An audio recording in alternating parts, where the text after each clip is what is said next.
going to pass it over to Mr. Legate and let Mr. Legate um, introduce himself, and then we're going to get into our conversation for tonight. Cornel, how are you doing this evening? Ma'am, I'm doing great, ma'am, and thank y'all for having me tonight. It feels good to be your co-host on tonight. Let's talk about it. And yes, ma'am, tonight we're going to have a good show. So thank you very much, ma'am. Mr. Legate, how are you doing, sir? Shanette, I am doing great, and it's always a pleasure to be here with you guys. You too, Cornel, how y'all doing? Okay. I hope everything's going good. That's good. That's good. I can't wait to get started and see what the topic is because you know me, I'm all in. You know what? And me and Cornel was talking earlier. I said, when Mr. Legate come on, we'd be trying to figure out his case. But tonight we're going to talk about the situation, the drug situation that's going on inside of these prisons. Me and Mr. Legate spoke a couple of weeks ago on this topic about what's going on inside of the prisons in Texas. We know it's all over, but we want to talk specifically about Texas, the epidemic that's going on in Texas for right now. It's in Atlanta, California. It's just all over. So, Mr. Legate, tell us what's going on. Well, we had what they call a real bad drug epidemic, what they call K2. I don't even know what it is, to be honest with you. A lot of people say that it's a mixture of all kinds of different chemicals that people are ingesting in here. Sometimes some are getting laced with fentanyl. And numerous people have met their fate and death by smoking this drug.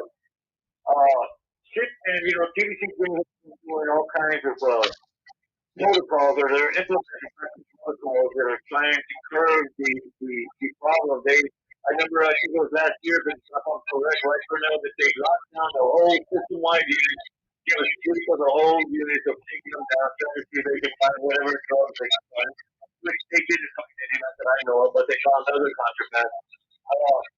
But what's bad about this drug is undetectable. You can have dogs, they come around, they try to smell around, but it's undetectable. And I hear people talking about it all the time. They say, man, I had this on me, the dog came up on me, they don't even feel it. So, they feel comfortable now because this drug is undetectable. But what they're doing, they implemented this new protocol, which if they find an individual, just one individual, that is like under the influence of this drug, what they'll do is they'll lock down that whole section. First, remove the person that is high, take him to medical, let him calm down, and they'll put the unit that section on lockdown. They call it a 15-day lockdown. In other words, you have no privileges whatsoever. You lose all your visitations. You can't use the phone. No commissary.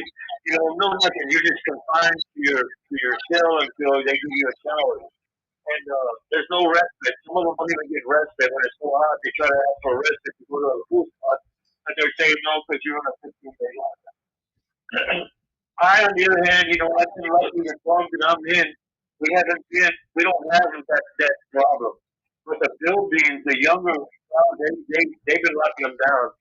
What I don't understand is you're punishing other people for what one offender does. If he's caught smoking, you lock everybody down.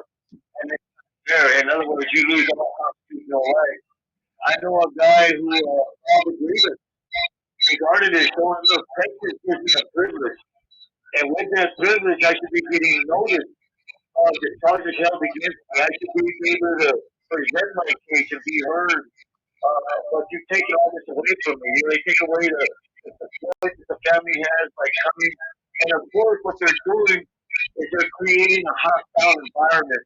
By that I mean they're not actually directly telling you to take care of the problem. They're doing it indirectly by causing you to lose all your privileges. For example, say I haven't seen my mom for like 10, 15 years, and all of a sudden she's going to come and visit me, and just because there's one guy here they locked down the unit that section. Now I can't see my mom. She drove down here all this way from, say, Arkansas. I lose that right to see my mom. So of course that's going to anger the person, and they're going to confront this guy, and there's going to be an altercation. And this is what's happening. But the worst part about it is after the guy sobers down, they'll bring him back and put him back in that section, knowing that he might have another episode. He might get high again and cause another 15-day lockdown, which has happened. The guy I'm talking about, he went on 4 lockdowns.